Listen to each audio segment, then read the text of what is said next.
ভুলবো না ভোলা যায় নাকি মাহে রমজানের স্মৃতি, ভুলবো না ভোলা যায় নাকি মাহে রমজানের স্মৃতি।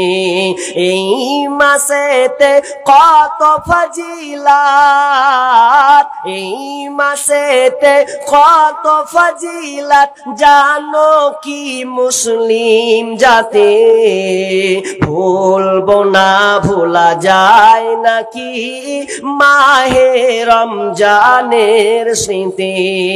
আল্লাহর সেই পবিত্র কালাম মহাগ্রন্থ আল কোরআন, কি মহিমা এই মাসেতে হয়েছে তার আগমন, যার কারণে এত সম্মান করেছেন প্রভু রহমান।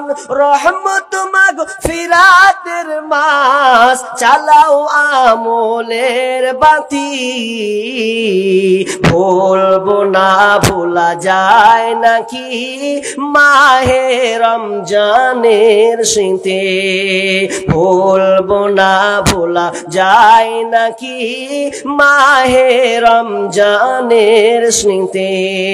এই মাসটা কত গুরুত্বপূর্ণ। রমজান মাস রাখলে আমাদের কি ফায়দা আছে? বিশ্বনবী বলছেন ফিল জান্নাতি সামানিয়াতু আবওয়াবিম মিনহা, বিশ্বনবী বলছেন এই আজান আপনার রায়্যান জান্নাতের যে 8টা দরজা আছে, এই 8টা দরজার মধ্যে এমন একটা দরজা আছে যে দরজাটার নাম হচ্ছে বাবুন ইউসাম্মাল রায়্যান। এই রায়্যান নামক একটি দরজা, এই দরজাতে কে যাবে কে যাবে কে যাবে, লা ইয়াদখুলু, কেউ যাবে না, ইল্লা সাইমুন, শুধুমাত্র যারা সিয়াম রেখেছে, যারা 12 ঘন্টা ধরে আপনার কষ্টের উপরে রেখে 45 ডিগ্রি 46 ডিগ্রি তাপমাত্রা না খেয়ে আল্লাহকে খুশি করার জন্য। কারণ এই ইবাদতটা, এই সময়টা কোনো মানুষের জন্য নয়, আল্লাহর জন্য এই সিয়ামটা রাখে। এই জন্য আল্লাহ সুবহানাহু ওয়া তাআলা তাদের জন্য জান্নাতের একটা দরজা আছে, এই রায়্যান নামক দরজা। এই দরজা দিয়ে শুধুমাত্র রোজাদার ছাড়া পৃথিবীর কেউ প্রবেশ করতে পারবে না। বলছে রোজা তো 12 মাসের জন্য নয়, 12 মাসে একটা মাস আমাদের জন্য রোজাকে ফরজ করেছেন।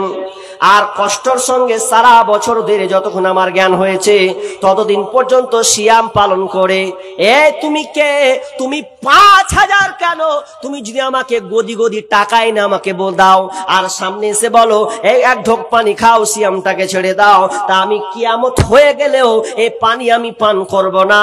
কারণ আমি আল্লাহর জন্য এই রোজাটা রেখেছি, তোমার টাকা নিয়ে আমার কোনো ফায়দা নাই।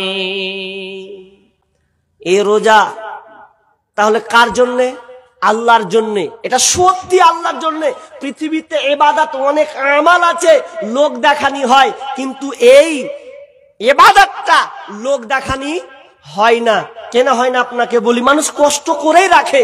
উদাহরণস্বরূপ ধরেন আজকে কালকে একটা রোজা আপনি রাখবেন, রোদ প্রখর রোদ, থাকা যায় না, এরপরে আপনাকে ভাল লাগে না, এখন আপনি ঘরে ঢুকলেন, ঘরে ঢুকে দুয়ারকে লাগিয়ে দিলেন, ভালো লাগে না, কি করি, এত ছটপট ছটপট মনে কিছু খেয়েলি, একবার ফ্রিজ টানছে। আচ্ছা, ফ্রিজের টেনে তো অনেক খাবার আছে না নাই, ঠান্ডা পানি, এখন যদি আমি খাই আমার জান ঠান্ডা হয়ে যাবে রে। এখন ঘরে আপনি দেখলেন কেউই নাই, সব বাইরে, আপনি ঘরে একা, তা আপনি বলেন তো আপনি খেতে পারবেন কি পারবেন না? পারবেন তো? আরে একা পারবেন না, লুকিয়ে কেউ দেখবে না তো, কখনো একবার বিসমিল্লাহ করে মেরে দিলেন, খেয়ে আবার চিটপাটাং হয়ে গেলেন।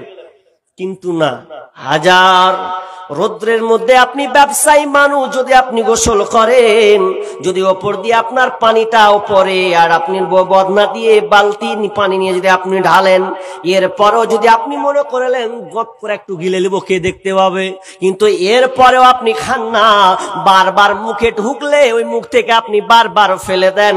কারণ আমি এই রোজাটা কোনো মানুষের জন্য রাখিনি, স্বয়ং আমি আল্লাহর জন্য এই রমজান মাসে রোজা রেখেছে।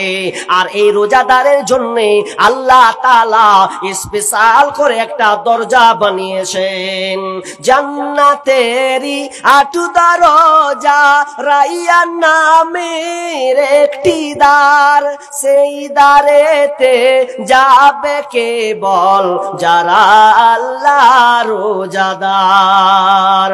জান্নাতেরই 8 দরজা, রাইয়ান নামের একটি দ্বার, সেই দ্বারেতে যাবে কেবল যারা আল্লাহর রোজাদার। রোজাদারের মুখের ঘ্রাণ বৃক্ষ নাভির খুশবু সমান, তাই তো এদের এত আদর করেন প্রভু রহমান।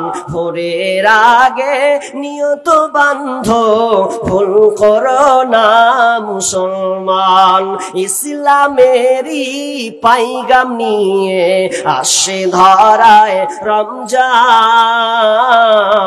ভোরের আগে নিয়ত বান্ধ, ভুল করো না মুসলমান। তাহলে রোজা আমাদেরকে রাখতে হবে। আরো হাদিস এখানে থেকে যাচ্ছে, একটা হাদিস, তবে আপনাকে শর্টকাট কথা বলি। আপনি যে এত কষ্ট করে রোজা রাখছেন, রোজার নিয়ত কিন্তু আপনাকে গালাত রাখলে হবে না, ঠিক রাখতে হবে। কারণ এর রোজার অন্তর ভেতরটা আল্লাহ তাআলা দেখবেন তো আপনি কোন উদ্দেশ্যে রাখছেন। শুধু কি একটা মাসের জন্যই আপনি রেখে দিলেন, না আপনাকে সংশোধন হতে হবে কি নিয়তে আপনি রাখবেন। হাদিসে নাই, মান শামা রমাযানা ঈমানাও ওয়া ইহতিসাবা গুফিরা লাহু মা তাকদ্দামা মিন যামবি। তাই তো এই হাদিসটা মৌলবীর মুখে শুনবেন, সামনে আসছে। তো এটা 2টা শর্ত আছে, একটা ঈমান। আমার আগের পূর্বের বক্তা তিনি শিরক সম্পর্কে আলোচনা করেছেন, তার মানে ওখানে ঈমান বিষয় লুকিয়ে আছে। তো আমি ওটার বলছি না, আপনাকে ঈমানকে আগে ঠিক করতে হবে, বামানা ইখতিলাস নিয়ত আপনাকে শুদ্ধ করতে হবে, আখলাক আপনার এই নিয়তটা পরিশুদ্ধ করতে হবে। আপনি কি হিসাবে রাখছেন, শুধু কি একটা মাস রেখে পালিয়ে যাবেন? না, এই জন্য না। কারণ আল্লাহ তাআলা রাসূল বলছেন, ইন্নাল্লাহা লা ইয়ানজুরুহু ইলা সুওয়ারিকুম ওয়া আমওয়ালিকুম। আল্লাহ তাআলা তোমার সৌন্দর্য এবং তোমার মাল সম্পদের দিকে তাকাই না, কিসে তাকাই? ওয়ালাকিন ইলা কুলুবিকুম ওয়া আমালিকুম।